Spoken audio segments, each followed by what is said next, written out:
Jacobsen, and I'm excited to see everybody. It's nice to see everybody. It's been a long time. I've been here at Front. I've done 3 events with Front over my career, and I feel like we're at a point where next year the case study that should be done is the case study of Front, because I remember year 1 sitting in that loud place. Anybody year 1? Nobody went to year 1. Here we go. A few people. Do you remember those air conditioners at the top that were leaking water on us as we were sitting in the crowd? It's come a long ways, and it's really great to be back, and it's nice to see everybody. But I just realized as I was coming back from lunch that we're in a church, and that surprised me. And I'm hoping one of you tells my mom that I went to church this week. So that was kind of surprising. I got to kind of forewarn everybody that I really liked Amy's talk earlier. Amy and I met the other night. We had a great time, and she is really bright, and she talked about payroll, and I'm going to talk to you about payroll as well, and that was not planned. So bear with me. We're not going to be going into the details of payroll. We're going to be talking about something that I've been going through over the last few years. And we'll talk about that in just a second. But I want to tee this up because I want you to understand what drives me and my role now at Everee. So let's start with this question here. Ever wonder why it takes so long for you to get paid? It's not convenient for a lot of Americans. In fact, we'll talk about that in just a second. This is what it looks like. You go to work on the 1st and the 2nd and the 3rd, all the way to the 15th. And you expect to get paid on the 16th, but you don't. You get paid on the 20th, which is just this absurd concept. Side note, from the 15th to the 20th, traditional payroll companies have your pay in interest-bearing accounts, and they earn, ADP as an example, last year earned $400 million by holding your earned money a few days extra per month, which is absurd, and it's wrong. And when we started Everee, we asked is, why can't it be this? Why can't you go to work on Wednesday and get paid on Thursday? Because 78% of Americans live paycheck to paycheck. It's not probably the same ratio here in this crowd, I get it, but I was one of those people a long time ago. I remember it. I remember how hard it was. I know many of you were as well. And today, I'm going to walk you through what I've been doing over the last 3 years of my life. It's been a real challenge. I'm not going to lie. We're going to talk about what it is what it's like to do a startup. Now, having worked in product for a while, I know everybody here. I know your personalities, even if I don't know you. I know most of you think you want to be a chief product officer, or you're going to be a CEO, or you're going to start your own business. That's cool. That's awesome. I hope you do it. But having mentored a lot of people at the early stages of a business, there's a theme. And the theme is the individual always goes to the skill sets they have in their toolbox prematurely. An example of that would be a designer that comes to me and says, Kyle, I have a great idea. I've been designing this for 3 months. And I look at it and say, this is really amazing. It's beautiful. I love the way it works. How are you going to make money? And they look at me like, what are you talking about? It's beautiful. They're going to buy it because it is beautiful. It's not the case. Product managers, we do the same thing. We don't design something, but you know what we go do? We go raise money before we even know what in the hell we're going to do. And that doesn't work that way. So a lot of people are getting confused about the stages. And look, I am not an expert here. This is my first true startup. Made a lot of mistakes along the way, so I'm just going to share with you kind of what we went through.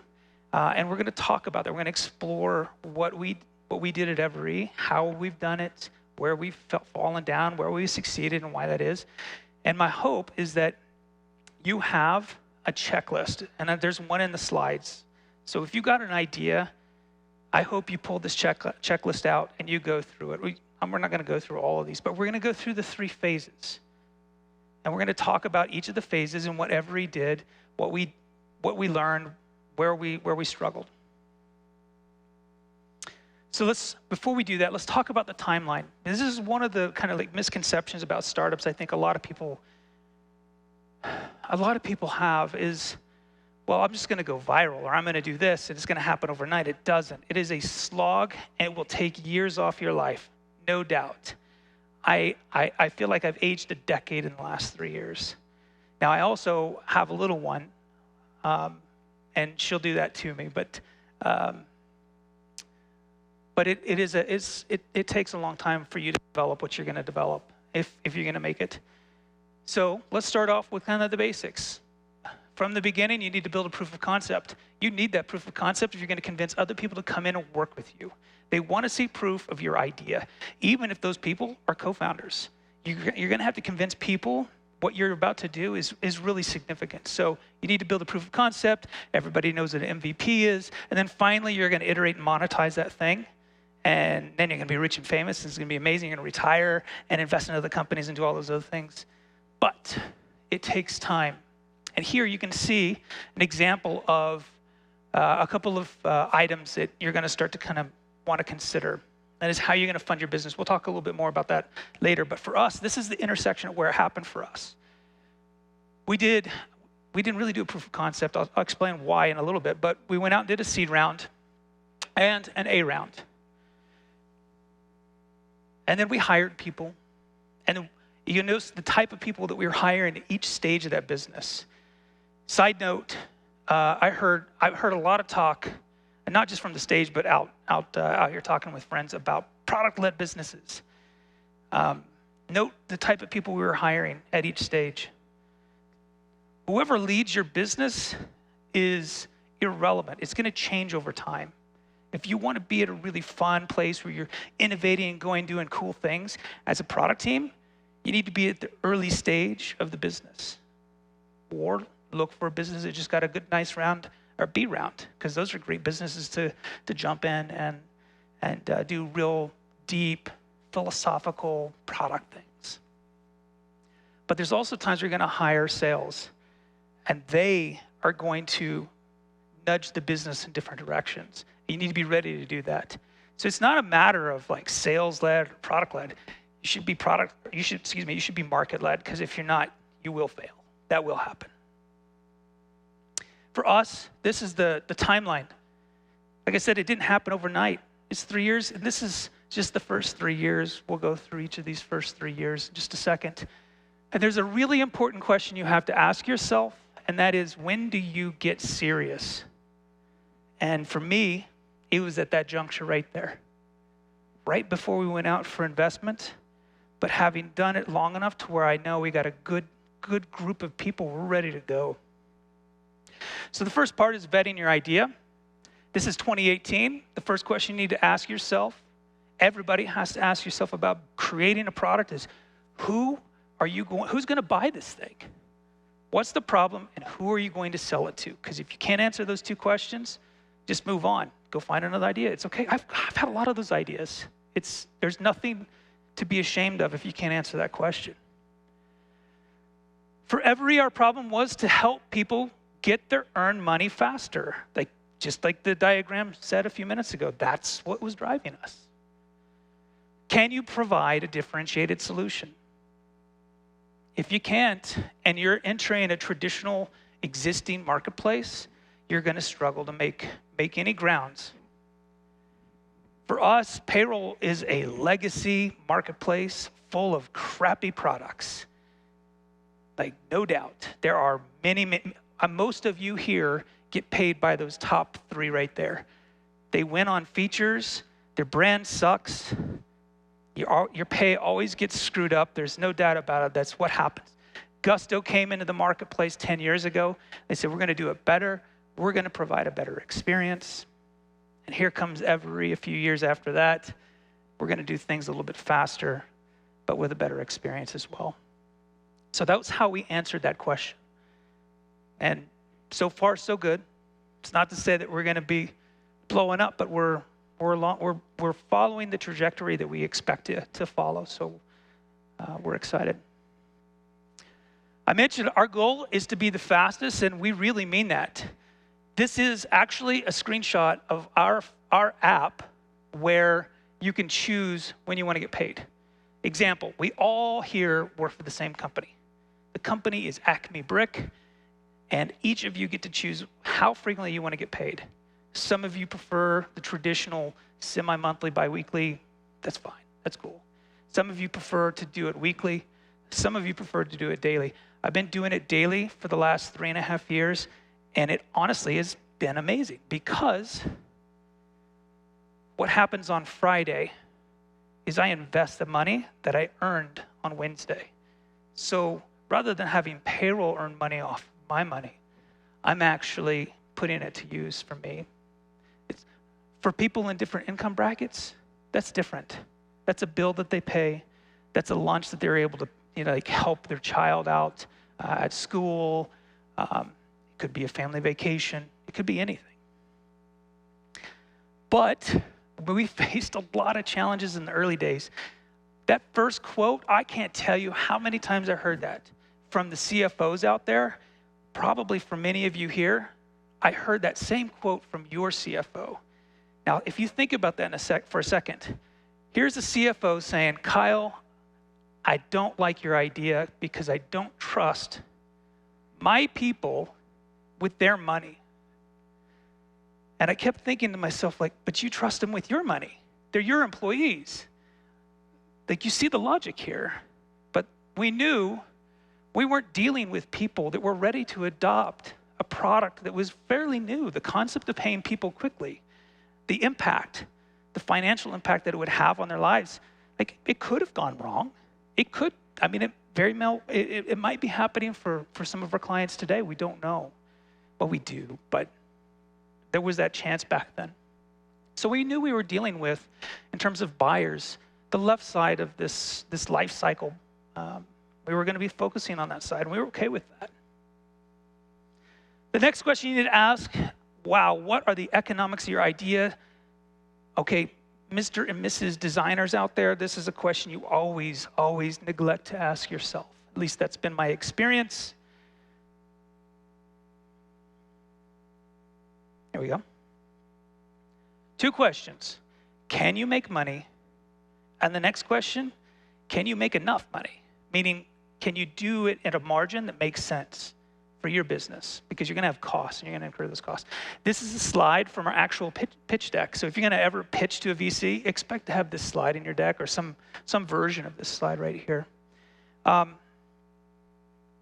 We were entering an existing marketplace. We knew we could make money. The question was, could we? Because we were going to be paying people every day. Well, guess what? It costs money to move money from here to there. But if you do it every day of the year, it costs even more money. So we went out and we found a banking partner that could see the vision. And honestly, this is no doubt, they were on the left side of that adoption life cycle as well. And what was crazy about it is we had a lot of banks said no. They said no. And the reason why they said no is because they knew in the short term they would cannibalize their revenues. But the partner bank that started with us, they saw the vision and they knew, okay, with scale, we're going to make so much more money if we go and do that, if we take the risk and we set up a structure that allows Everee to pay people every day. And luckily, we found a partner bank that was able to do that at the cost for us to facilitate for our clients. And it's worked out really well for them. Now we have 2 and maybe a 3rd partner bank coming along. People are seeing the vision. They want to be part of it, which is great. Really important question in this first phase. What are you going to do? What are you looking for in co-founders? This is tricky. If you ever get a red flag, it's time to move on from that person. With Everee, we knew everybody. This is the group right here. And if you look at the companies that we were at, we all worked with each other. What was really a delight was I didn't know that Ron and Brett worked together for years until we started getting really involved with Everee. But you know people, and that's where you're going to find your co-founders. You're certainly not going to find them on a whim. It's not going to happen. At least I wouldn't recommend it. The other thing is you got to find people who have the skill sets that you need for your business. For us, we were building a finance company, a fintech company. We needed people that had that skill set. We also needed technologists. We needed a product person. We needed a marketing salesperson. So we went out and found those people. All right, building a proof of concept. We were entering a mature marketplace. We really couldn't do that. But if you want to convince others to join what you're going to do, you have to show them that you can do this. I'm going to build this thing, and I want you to come be part of it. Prove it to me before I come over, because guess what? I got mouths to feed, and I got bills to pay, et cetera. I have obligations. For Everee, we really did try to do that. It wasn't possible. So we got started on the long path to building an MVP that took us a long time to build. We were competing against those legacy companies that had all the features that you could amass over decades of building software, bad software, but still they had them. So we targeted friendlies. And actually, Megalopolis happened to be a friendly of ours. If you're not familiar with them, they are a collectible toy store down on State Street in Salt Lake, just south of Salt Lake City. Really nice business. And they fired us after about 120 days because our product didn't cut it. And in retrospect, we learned a ton. But at the time, it felt terrible. It felt like we had failed. But the key here is that we learned something. And it, if anything, it really fueled us to go even harder. So you're going to build a proof of concept, and it ain't going to work. It's not going to convince somebody. And you should be okay with that. At least it's not going to convince everybody. This is what our first year looked like. I'm not going to go through the details here, but I create these every December because I've really enjoyed this process of building a company with my friends. And you can see, Ron is over on the far left-hand side all the way to our first clients, which was the image you were just looking at, our first website, our first office. These things are very fun. So if you do start something, document it, because you'll look back at it, gives you a moment to kind of reflect on what you've done. The second phase, building your product. So this one kind of comes naturally to everybody in this room, but there are some things you need to understand. That's when do you quit when do you quit your day job, or when do you get serious about that? I mentioned it for me, it was right before we went out for investment. You can't go to investors with a day job. It doesn't work that way. So be ready to just quit and fully commit to this thing. Because if you're not fully in, they're not going to put their money behind it. How do you plan to fund the company? There's two paths I think we all know. There's organically, bootstrap that thing and take your time, or you can do it inorganically. For us, there were some banking rules that had just changed that allowed for same-day pay, which allowed us to do and deliver the product we wanted to. So we went out for venture-backed capital. We're really glad that we did. By the way, I get a lot of questions about how much of my company do I give up at each stage.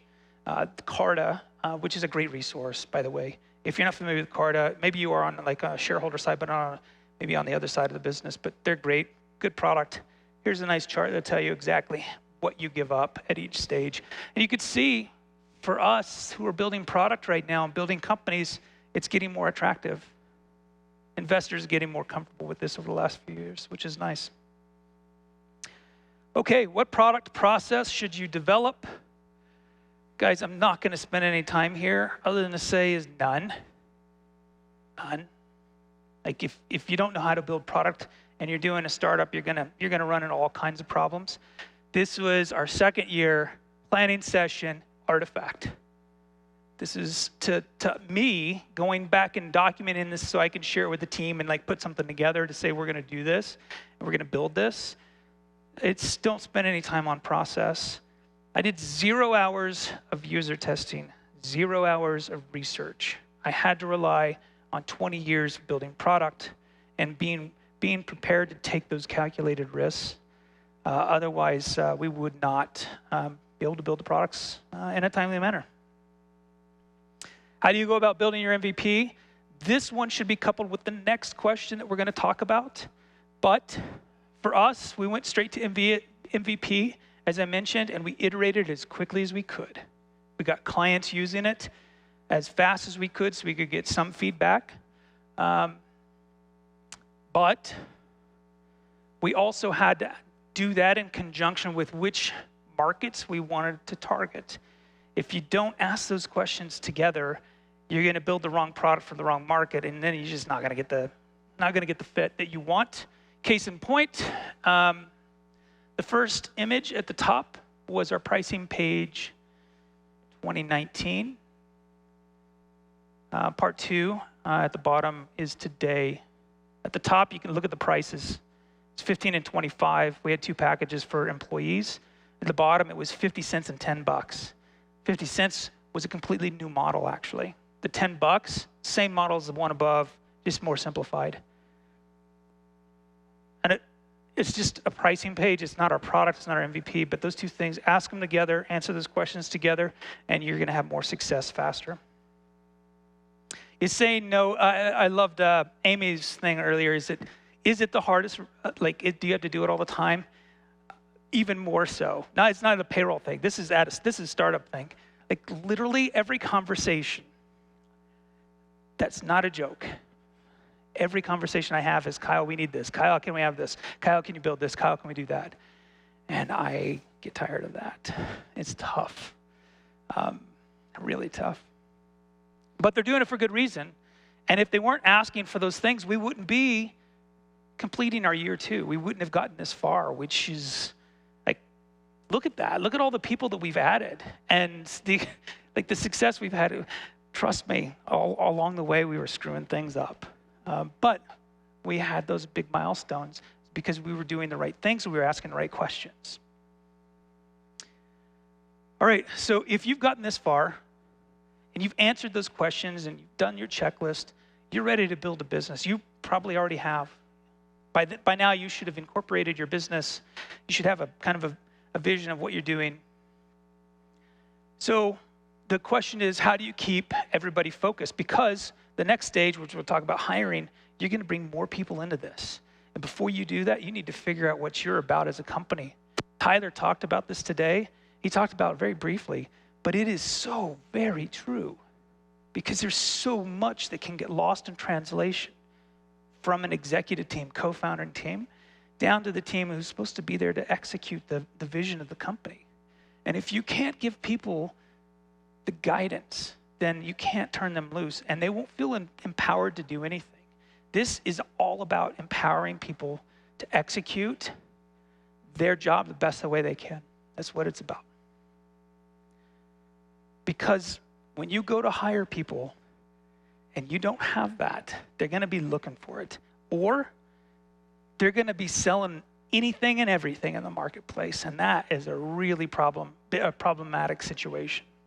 So here is my one and only hiring strategy comment. Hiring less skilled workers because you can hire more is a bad strategy. I learned this lesson. I learned it the hard way.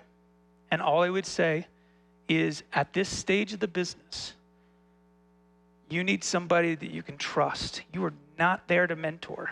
You're not there to talk about career paths. You are there to get it done, get the job done, and you need somebody you can trust. You need somebody in your foxhole that you know has your back and you have theirs, whether it's another product person or a sales leader or a marketing leader or whatever. How do you plan to monetize your product? By now, you should have probably already had a pretty good idea, but you could see our pricing changes had changed over time. It's a constant. You're constantly trying to figure out how can you best monetize the thing that you're building, the thing that you're spending all of your energy and time in. And so don't be afraid to be adjusting things like pricing and packaging because it's going to constantly improve the way your business performs, which is so critical.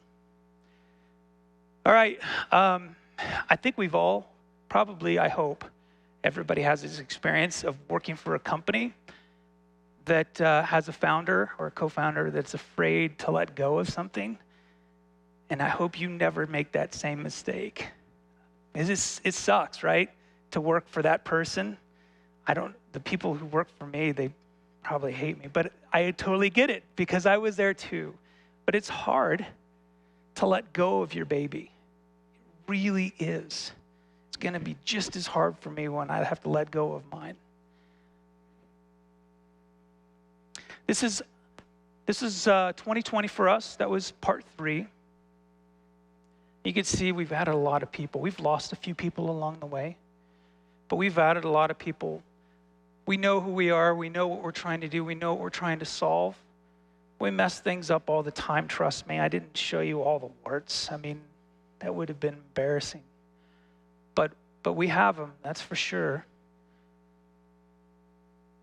I hope everybody here has an idea, and I hope you try to make that thing happen because it's really rewarding. It's hard, there's no doubt, but I hope that you take the chance, you take the risk, and you push yourself to see if you can do this because everybody can. It's just a matter of doing it at the right time. This checklist is a great place to start.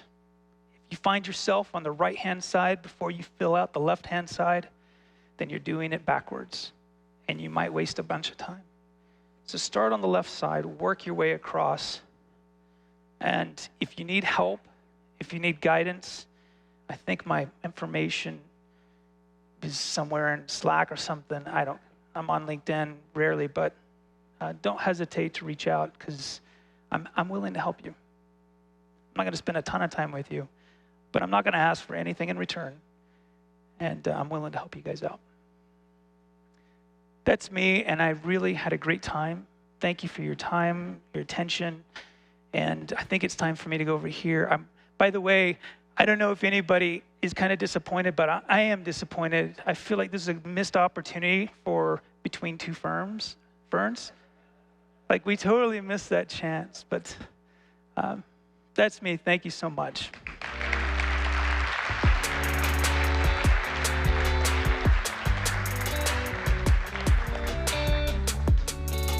Hi, Ben. Please join me. Join me between the two ferns. Yeah. Hi.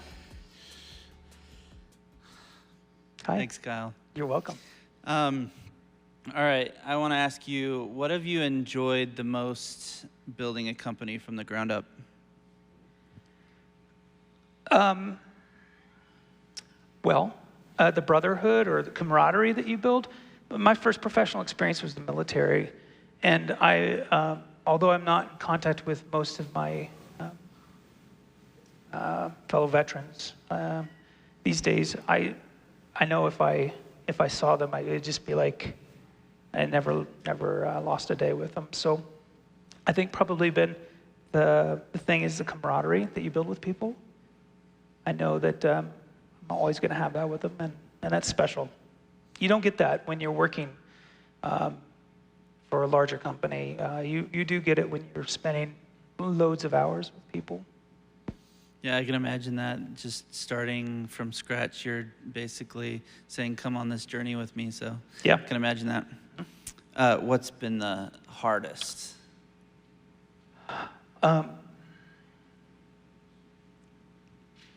The hardest has been the toll it takes on you. So I tell a lot of people, when you are thinking about doing a business, there's a great time to do business or do a business on your own. There's a great time not to. Here's a great time to do it in your 20s. You can do anything in your 20s because you can take any kind of risk. You can also do those things perhaps when you're my age, when you're in your 40s. You can take those risks because you've got the financial backing to do so. Your family's established if you have a family. Here's a bad time to do it is when you have a baby. And you guys saw I have a baby, so it's tough. It could be really tough. And it's not necessarily a child or a baby, but it's that stage of life where you're really trying to plant roots as who you are as an adult. It's tough to also do a business at the same time. Yeah, I can imagine. A question on the investing side of the house. Yeah. What was the most important thing What was most important thing to investors when you approached them for seed funding? Yeah, so when they give you money, they want more money back. That's the rule. And I think if there was really kind of a couple of things is, can you make money? So how big is the TAM? How big is the opportunity, total addressable market? Can you penetrate into that market, different aspects that's going to allow you to kind of build your business? Do you have a good team? That's the other one. How strong is your team? So it's the idea, the market, and your team. Those three, if you have good, strong answers, that should be a focus in your pitch deck. And it was a focus on ours. Awesome. There's a question in here. I'm going to broaden it just a little bit, but how did you look at diversity in general as you built your team from the ground up? Oh, I knew that question was coming. I know who it came from, too. It was Kevin Springer, I believe. No, it wasn't. It was Madeline, actually. Oh, really? Okay, good. Yeah. I knew I would get that question, especially when I put the slide up with who our co-founders was. We're just all white guys. I don't have a good answer for you. We went into business with people we knew. Unfortunately, it's a byproduct of kind of the situation we live in, find ourselves here in Utah. We're not a very diverse workforce here. A few years ago, I did a survey, and I determined, we really have no diversity in this workforce. So how do we change that? I really don't have an answer for that. I think it's just a concerted effort, continuously trying to find people that have different skill sets, different backgrounds. It's been pretty eye-opening. I mentioned earlier I was in the military, very diverse. Here, not so much, but we're doing our best. And it is a consideration when we're looking to expand our team. So it's something we're always trying to improve on. Yep, challenge worth fighting, right? Yes. So what advice do you have to encourage a founder to let go of the wheel? Well, you haven't let go yet, but... there are aspects that I have. It's all about building the right team around you. If you build the right team around you, and you've got good teammates that you can look to, you're going to have to trust them with making decisions. So it's incremental. It's just you take stages. Like I suppose many of you are parents. It's like you slowly allow your children to do more and more and more.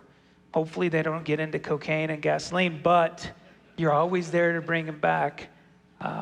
The coworkers that I have, I trust, and if I did not trust them, I wouldn't feel comfortable giving it away. So if you find yourself in the situation where you cannot let something go, either you have issues or you don't have a good team around you. Yeah. Last question. Being a founder sounds like a lot of work. What do you do to take care of yourself? Well, I have a wonderful family. I like to travel. And every day I try to go on a walk with my wife. It's important to me. So it's hard to take time out of your day on yourself when you're doing something that's intense as this. So you find your hobbies and try and spend time with them. And if not, then you find the most important things. So that's it. Sounds like good advice for anyone, non-founders in a life. That's true. So, yeah. Go on a walk with your spouse. Or anyone else. All right, thank you. Let's give Kyle another round of applause. Thank you.